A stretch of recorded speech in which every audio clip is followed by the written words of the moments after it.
Back in 2013, my mate Jaden and I went to see the remake of RoboCop at the cinemas, and it was a semi-decent sci-fi action movie that nonetheless still didn't compare to the masterpiece that was the original. We both got in on a single ticket and then immediately afterwards decided to just walk into another cinema to check out what was showing. We managed to catch Grudge Match, and I loved the film back then.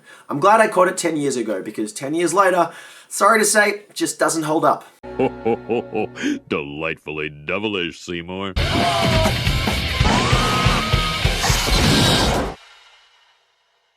Yes everybody, welcome back, and today, for the 10th time, I am going to be talking about a Sylvester Stallone movie.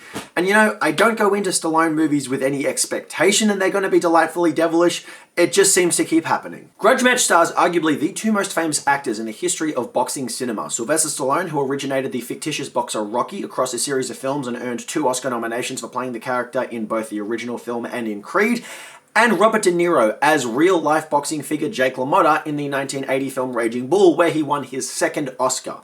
Now, that crossover alone is worth the price of admission.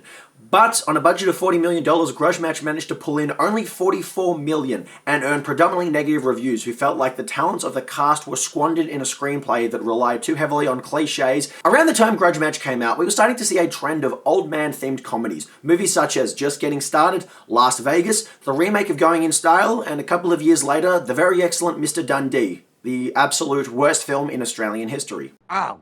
Dear God, no! None of these films scored more than mixed reviews at best, but of course the director of today's film, Peter Segal, is no stranger to mixed reviews because he does not have a single film which maintains a fresh rating on Rotten Tomatoes.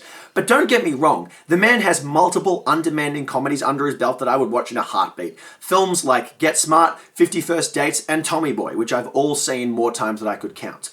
He also directed The Nutty Professor 2, The Clumps, which I previously talked about on this series. And in the 13 years between when he made that film and when he made this film, has he seen any improvement as a filmmaker? Well, let's get in the ring and find out. Grudge Match begins with a brief flashback depicting the history between Henry Razor Sharp and Billy the Kid McDonough. Both are hugely successful boxers who experience the only loss in their career against each other, and before the much-hyped rematch happens, Razor unexpectedly announces his retirement and never declares why. Years later, Razor is a working-class labourer at a shipyard, and Billy the Kid is a successful club owner with many investments and a routine regaling people about the past. No, but seriously, did you know that Razor Sharp was ambidextrous? No, I hadn't heard that. Yeah, you can knock him out with either hand. Hey, asshole. It's been 30 years since those fights. Your shit's getting boring. Yeah, and you knowingly paid to see him do this old routine. Razor, on the other hand, spends his spare time taking care of his old trainer Lewis, portrayed by Alan Arkin in another crotchety old man role. Maria gives me the sponge bath, not this guy. His hands are like 80 grit sandpaper, and he's throwing himself into it a little bit too much, if you know what I mean. It was a joke. Christ, I've been so clean in my entire life. Hey, I'm just doing my job. I know. Anthony Anderson's in this one? Fuck, I just talked about Kangaroo Jack on my last review. Razor gets visited by Dante, the son of his old boxing promoter who squandered all his money. He offers Razor a large sum if he participates in motion capture for a boxing video game. All right, I'll tell you what, you wanna play hardball? 12 G's. 12 G's. I pulled it out my ass. 12 G's. I get you 12 G's, you little knick-knack making son of a bitch.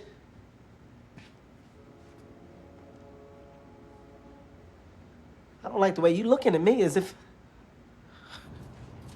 Stubborn piece of shit. Was there more to that sentence? Was that scene scripts to be longer? Maybe funnier? We'll never know. I'll do it for 15, but I don't want to see him. Done and done. Nick, my nut. I've never been this uncomfortable. Oh, you sure about that? I mean, you did appear in Avenging Angelo. Hey, I hope I don't look like that big of an asshole. You set me up? One rule I asked you to follow. One. Look! What'd I tell you? I told you come at 1 o'clock, kid. I came early. Phrasing? After an exchange of words where Billy repeatedly taunts Razor for refusing to fight him, the two end up throwing hands. And the sight of two Hollywood legends dressed up in green motion capture suits bashing each other around is ridiculous and pretty funny. Footage of the fight goes viral, but the two end up in prison. Can't run or hide anymore, can you? You can't ignore me anymore. Huh? You can't ignore me. Is that the only thing he knows how to say? Huh? Can't ignore me. One of you fellas hurry up and rape this guy already. Damn, this is the second movie I've consecutively reviewed that features Anthony Anderson and a sexual assault joke. On the outside, Dante reveals that the viral popularity of the clip has sparked renewed interest in the old rivalry, and he proposes a rematch between them, but Razor continues to refuse. What are you provoking him for? I'm not provoking him, but I didn't do anything. This guy is, well, I did do something, but that's a long time ago. And that's probably what it is. I banged his girlfriend. I'm sorry, what? I knocked her up. His girlfriend. I just can't believe this. Hey, Dad, keep your you voice down. whore! Son of a bitch, you ain't ever gonna fight me. Can't believe you would. It's insane. Oh, yeah? What? Give me one reason. You're old. You're fat. You got a bad back. You got weak knees. You're fat. That one line there summarizes about half the jokes in the film. Razor changes his mind after getting laid off and starts with the promotion. Grudge Day. Questions? Is this fight some kind of a joke? No, it's not. Next question. Toby Hunter, Minneapolis Star. No, really, is this a joke? Okay. Does anybody have a real question? Yeah, when's lunch? In this world, the elderly are strong. Their spirit is strong.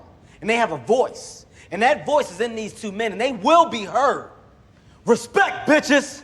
Ain't that what Aretha said? R-E-S-P-E-C-T? Watching this scene, I couldn't help but feel like there was meant to be more footage, and we just got cut short. And you'll see that it's a recurring theme throughout the movie. Also, it's interesting that this film portrays a rivalry between Stallone and Robert De Niro, because in real life, Stallone also had a rivalry with Arnold Schwarzenegger, and in that very same year, the two of them teamed up to make Escape Plan. Man, he really had his career figured out in 2013. Then in comes Kim Basinger. So why are you here? I came to see you. Considering the box office failure of this movie and the fact that it's not currently available on any streaming services, yeah, you're one of not many. These two have a meaningless exchange in which nothing is said, the story doesn't evolve, and then Razor just walks away, like he's been doing the entire film so far. I'm gonna take this time to introduce you to a guy that's making this happen. Lou Kamari, our promoter. You know, I would have met you at the press conference, but Junior here, he begged me to let him go in front of the cameras by himself. Well, he shouldn't have gone solo because this is actor Paul Ben-Victor from The Wire, Pam and Tommy, and the comedy cult classic House Guest, where his portrayal of Paulie was so over the top and rambunctiously hilarious. Thank you very much, Mr. Apostopoulos. Who? You know, you're so stupid. He's only the most major philosophist around alive today. We could have used a lot more of him in this film, but he's in it for about a minute of screen time in total. I can get a dogfight sanction here if I needed to. This one was a little tricky. Are you saying that I could bring my dog here, too? Yeah, you know what? That's not what he said. You know, why do I feel like there's something coming? Crazy. Your bottom line is this: if we don't sell tickets, we don't make money, baby. No tickets, no money. No tickets, no money. I'm in. That's my guy. No ticket, no money. No ticket, no money. No tickets, no money. Will you stop saying that? No ticket, no money. Ticket, no money. No fight, no money, no tickets. Either way you put it, all three ways. No tickets, no fight, no money. No money, no fight, no tickets. They just kept throwing those three words into sentences and milking it and repeating it, hoping it was going to be funny at some point.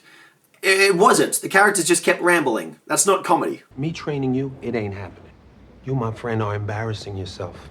A great performer knows when it's time to get off the stage, kid. And the irony of that statement is that this is notorious 90s figure LL Cool J, who hasn't actually appeared in a single narrative feature film in the 11 years since Grudge Match. I'll go down there and fight any one of those fighters you have down there, anyone, the best one, and then if you see that I don't have what you want, I'll walk away. It's over. Nothing is over! Nothing! You just don't turn it off! Think I can talk to you for a second? Why do you keep following me around? My name's BJ. I'm your son, kid. Yeah, we're just gonna drop that in there super casually. Excuse me, can I just ask you something real quick? You're in training, right? What are you training for? Pie eating contest? that's all carbs. It's good. Maple syrup. It's healthy. Some scotch. Yeah, if I wanted to watch a man monotonously ramble about food, I'd watch the Death Wish series, because at least when Charles Bronson does it, there's something funny there. Chicken's good. I like chicken. Stuffed cabbage. Smells wonderful. I was making a sandwich. This exchange is as hollow as the rest. Billy establishes that BJ's mother didn't want him to have any contact with him and admits that he wasn't ready to be a father. BJ predictably takes offense, they just mumble over each other for a while, and then BJ gets up to leave. I'll tell you what, when I came here today, I was pissed off at my mom because she kept you a secret from me, but I think I get why she did it. Good luck. Billy is actually very mild-mannered in this scene. He doesn't act maliciously, he doesn't get angry, he's actually pretty calm given the circumstances. But of course, BJ has to get upset, stand up, storm out, and then they'll have a sentimental reunion later on because the movie has to follow convention to a T, and it stinks. Then there's a scene where the characters sing the national anthem. What so proudly we hailed at the twilight's last gleaming. Oh, shit. That was the whole joke. They started singing the national anthem and it looks like they forgot the lyrics. We didn't get reactions out of anyone, we didn't actually get anything funny happened. That was just the joke. When they couldn't figure out a way to end the scene, they just cut it there. So, what was the bloody point? A good question. For another time. Where's Frankie? Frankie's not coming until later. I'm your trainer, Mikey. You can't be my trainer. Maybe I believe you ate my trainer. You happy? Fatty make a funny? Fighters still do this? Seems like a lot of cholesterol. Quiet. Drink up. This is one of a few affectionate references to the Rocky movies. It's not funny, it's not exactly meaningful, it's just there. You believe how bad these Hollywood stars look without their makeup? It's horrifying. What's so funny? Well, definitely not this movie. Get in! That's why you're here, Sal. I just think we got off on the wrong foot. You didn't get off on any foot. There was no real emotion or feet involved in your exchange. You know, Henry, it's taken me almost 30 years to say this. But I truly am sorry. I apologize. She ain't funny. Next! Good seeing you, but I gotta go. Good decision, Razor. Walk away from this conversation because it is boring as shit. I'm in the phone book under Anderson. If you ever want to talk about this.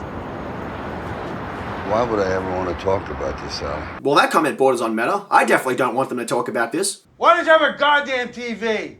I could be watching Dancing with the Stars. I'm an old guy. I gotta be watching Dancing with the Stars. I'm serious. Haha, get it? Because old people like Dancing with the Stars? They should have mentioned Antiques Roadshow as well, then the film's screenplay might have won an Oscar. Whilst Chubbs Peterson continues to half-assedly train Billy, BJ stops by and offers Billy some advice, which proves to be a major benefit to his training regimen. Back, I'm gonna show you something, you fat piece of shit. What the hell?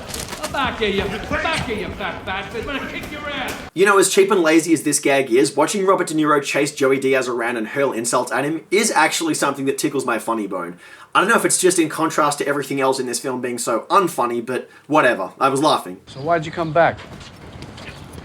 I just want to give you these back, right? You're not buying me back in your life. It's not gonna happen. Yeah, I didn't leave the scene where that supposedly happened out of the review. They left it out of the movie. They either cut it or forgot to film it. BJ agrees to train Billy. Oh, by the way, kid, you got a grandson. His name's Trey and he's 8. God damn it, this movie just loves to sucker punch people with exposition. It's ironic for a boxing movie. Can I call you Grandpa? No, kid. Call me kid. That seems weird because you're old. That little snot boy, I'd like to smack that kid. We get a montage of both of them attempting to train but consistently struggling due to old age, yet it's never inspiring nor funny at any particular time, which is a shame considering that the genre of this movie is sports comedy. And it concludes with a shot of them skydiving as part of a boxing promotion and a whole lot of product placement being jammed into the scene. It's followed by a gag where Razor has to soak his hands in horse urine. It's vinegar. I knew that. I'm kidding. It's horse piss. It's vinegar. I'm kidding. Vinegar. What is that, comedy? Guy has sex with my girl. I want to knock his teeth out. Why didn't you? This kid loved boxing more than anything, and I wanted to take from him the one thing he cared about most because that's what he took from me. Honestly, a lot could be done with this plot point. Razor was willing to self-destructively sabotage his own life just to get back at Kid. There could be so much substance there, but instead the film just rambles through it like it does with every other scene. We could have delved into the core of Razor as a character here and see the same vulnerability that Stallone brought to the character of Rocky. But that's not the way it happened. Interacting's one thing, working with this guy is another. Why? You can't be trusted. Yeah, and you're the one who cheated on Razor with him and gave birth to the bastard that you're currently chastising, so back the fuck up. I think everyone's a little cranky because they haven't eaten. I say we do this. Burger, Salad. and a glass of white wine. Do not encourage alcoholism, you little fuck. You know, it might be helpful if you just told us what you hated about the guy so much. Yeah, I offered to marry you. You also offered to sleep with my sister, I think the same night. All you gotta do is say earmuffs to him. Earmuffs. They can say fuck, shit, bitch, whatever you want. Cock, balls. Okay, I'm just proving a point. You don't have to celebrate it, Frank. You did. With Carol, my friend, if you remember. You must be really tired if you fall with all these people. Someone shut this kid up. All his dialogue is so tacked on that it's starting to show bruises. I've got some quarters. Why don't you go play a video game? That'd be fun. Come on, this is the best dinner conversation we ever had. It's light out, short round, you're having lunch. I've been with 3 people, 3 men in 30 years. Mom. 2 I loved. Your father, not him, and Razor. Ma, don't go. No, please, leave. I've got nothing against Kim Basinger or her performance in this movie, but her character is consistently the low point of Grudge Match, and I'd be much happier if she just left.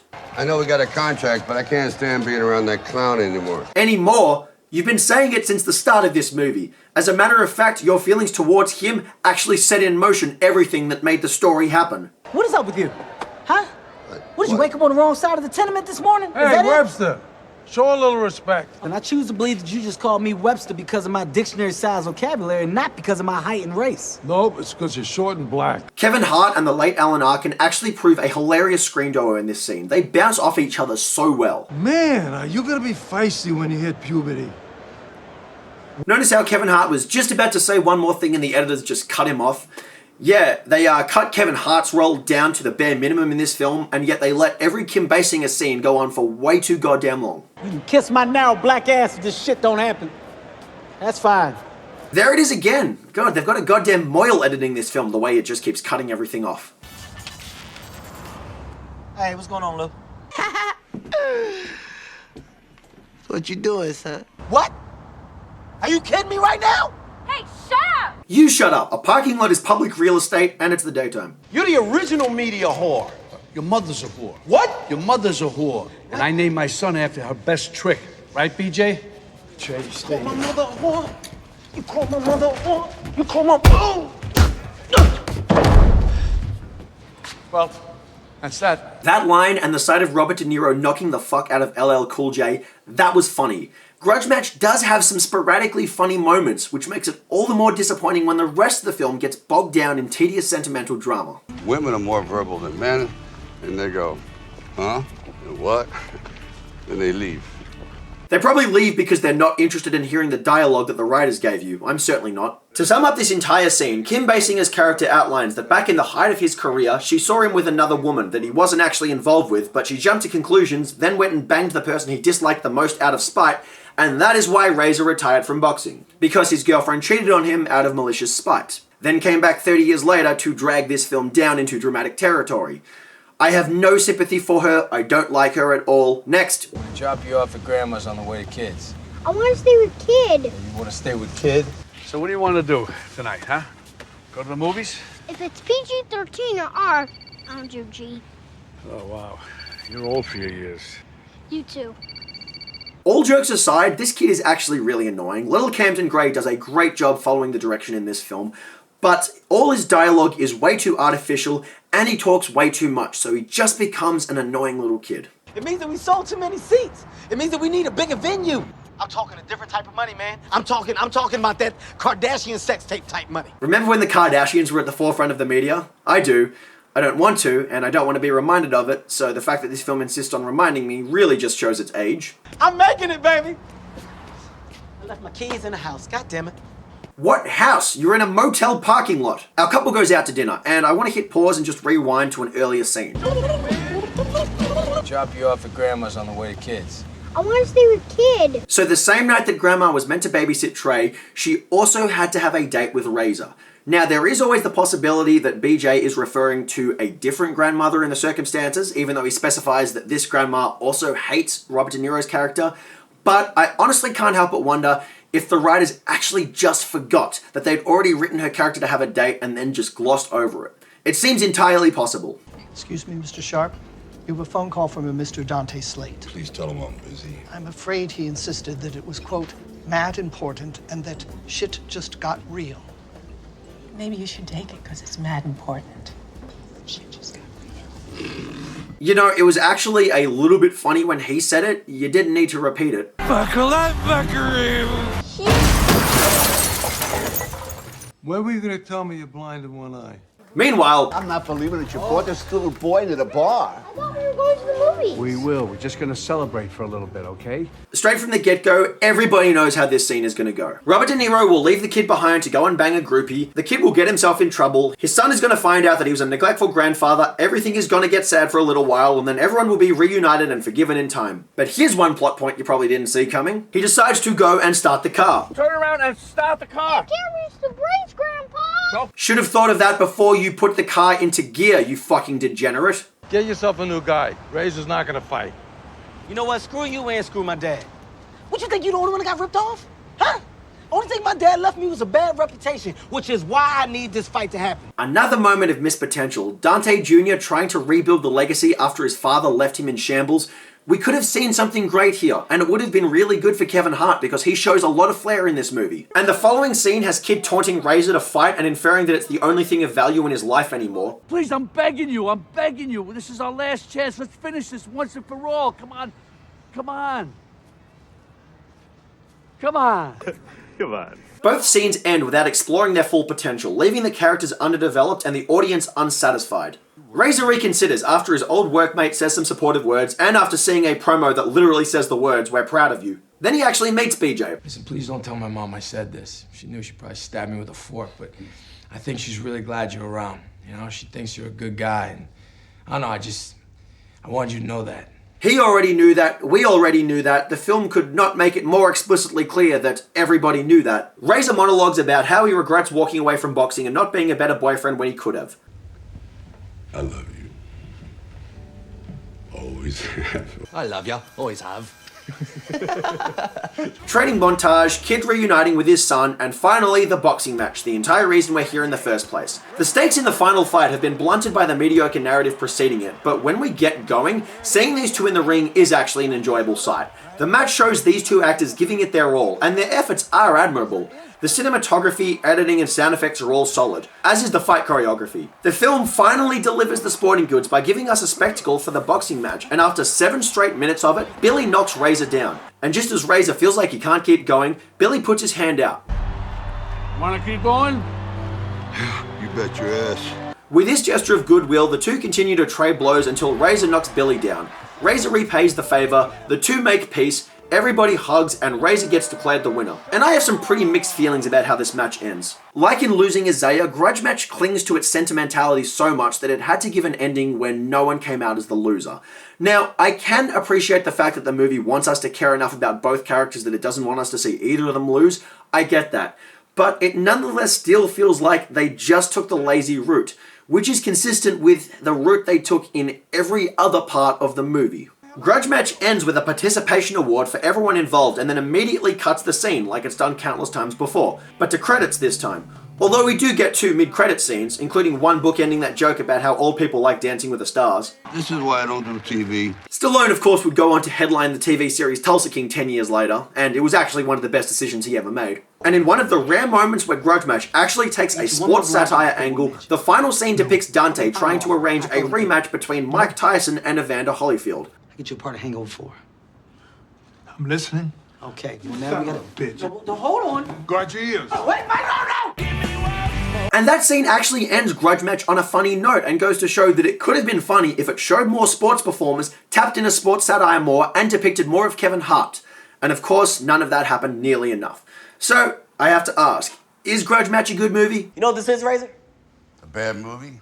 Grudge Match presents a talented cast with the opportunity to appear in a biting sports satire with room to comment on the legacies of the two stars, the world of sports, and even to continue some of the themes we saw in the Rocky series, like standing strong against the odds and coming to terms with the glory days being in the past. There's also a story about a man trying to rebuild his legacy that his father left in shambles, but the script that everyone gets handed ultimately does nothing with any of this and takes a safe meandering path through other dramatic territory which is as cliche as it is shallow. The majority of Grudge Match ends up being a movie about a father reconnecting with his son and his grandson, and another man reconnecting with his lost love. Someone forgot to remind the brains behind this movie that it features 2 boxing movie icons teamed up and clashing with each other, and yet they just get delegated to two very, very boring, meandering narratives that does nothing to tap into the potential of the film and wastes their talents as much as it wastes our time. And Grudge Match relies on the conventions of all the situations they get into to make the characters compelling rather than finding an original way of giving them substance. Every single decision the writing makes you can spot a mile away, and very little humor arises organically from the story. Sometimes it gets shoved in there with inconsistent results,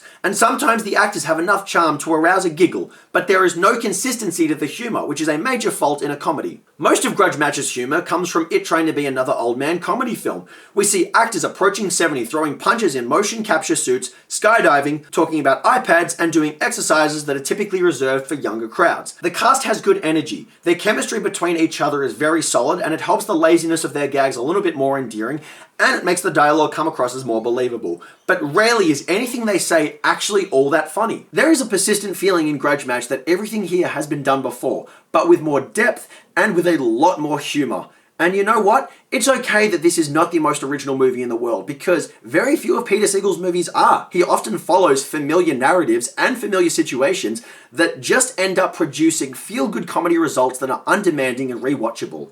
But the truth is that this is just not one of his better offerings. And almost all the comedy in the movie is in the first half. As it trudges through its formulaic and predictable situations, the second half of Grudge Match finds itself mired in drama that it has slowly waded into in search of either substance or humor, but unable to find any. Watching Robert De Niro trying to reconnect with his family might have been more meaningful if it hadn't have been done this exact way 100 times before. It doesn't have the dramatic depth of The Wrestler, and it doesn't rank with any of De Niro's better comic efforts. It's just very forgettable. Of course, Stallone gets the shorter end of the stick because his character's arc revolves around a goddamn love story. One thing I've disliked about movies ever since I was a kid is when they take an unnecessary romantic subplot and shove it into a film that really doesn't need it to be there. Now, if you are a fan of love stories being tacked on, fair enough.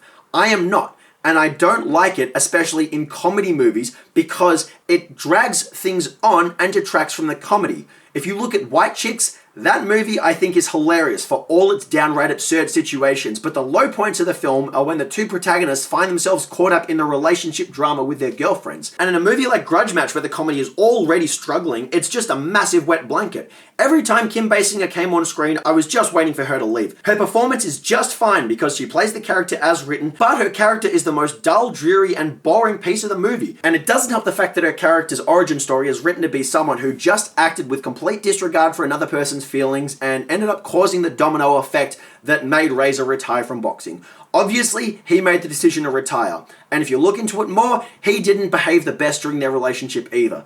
But nonetheless, I just don't like her. I watch the Rocky movies every year, and the relationship between Rocky and Adrian in those movies is one of my absolute favorite love stories because it is deep and sincere. But the same cannot be said about the one depicted in Grudge Match. Both Sylvester Stallone and Robert De Niro play characters that walk a predictable path, and both of them deal with scenes that go on for too long with their characters often just rambling, and at other times their scenes just get cut short when it seems like the characters had more to say. The dramatic scenes drag on for too long, and the comedy scenes get cut short, and neither of them end up having any real impact. And whilst there are sporadic moments of laughter spread out and the cast remain committed to the material, the script offers them no support. Sylvester Stallone plays a likable, gentle giant with a few moments of humor and heart, whilst Robert De Niro plays a grouchy and foul-mouthed oldster with plenty of comic energy. These two do a very solid job, and their chemistry is great. The material just really isn't up to their talents. Yet in a film featuring a crossover between the stars of Raging Bull and Rocky, the two consistently praised highlights by critics were Alan Arkin and Kevin Hart.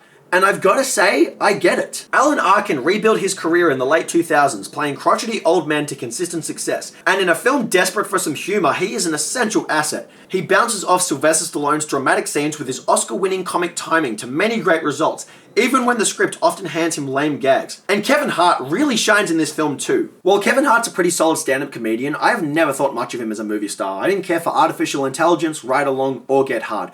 But I did like him in The Upside, in The Man from Toronto, and of course in the second Jumanji movie. And Grudge Match ranks amongst those movies as one of his better outings. He too provides comic relief in a movie that is in desperate need of it. His comic timing is swift and punchy, and he bounces off everyone around him perfectly well, with Alan Arkin sharing the best chemistry with him. When these two funny men cross paths on screen, Grudge Match is often at its peak. They prove a hilarious duo, and with a better script they could have churned out a superior film. There aren't many movies that make me stop and say, damn, I wish Kevin Hart was in this more, but in Grudge Match I found myself saying, why couldn't we have more of him? Why couldn't we have less Kim Basinger, more Paul Ben Victor, or even give Anthony Anderson a scene where he's actually funny? As a final note, I want to make a point of saying that when my much younger, less demanding self, who was at the peak of his obsession with Sylvester Stallone, saw this movie in 2013, before Stallone returned to the field of boxing in Creed, I was over the moon. Honestly, I gave this movie a 7 out of 10 back then. Despite its predictability and familiarity, there was just enough comic energy for me to get by. And honestly, Grudge Match does score a 7 out of 10 from audiences on IMDb. So it obviously has its appeal. It obviously has its audience. It's just, as I've gotten older, I've no longer become that audience because I've gotten a bit pickier in what I like. And for the majority of it, I don't like this. Grudge Match gets 4 Italian-American stereotypes out of 10. It has potential, it has a very solid cast, and there are sporadic moments of comedic energy. But the drama is consistently flat, the opportunities are consistently missed, and it ends up just taking a predictable, dull path, which drags on for far too long. And that does it for today's episode of Delightfully Devilish, you guys. If you want to see more episodes of this show, please hit that subscribe button. If there are any movies you want to see me discuss on this show, leave them in the comment section below.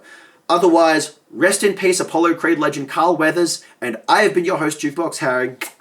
Peace. Da, da, da, da, da, da, da, da, da.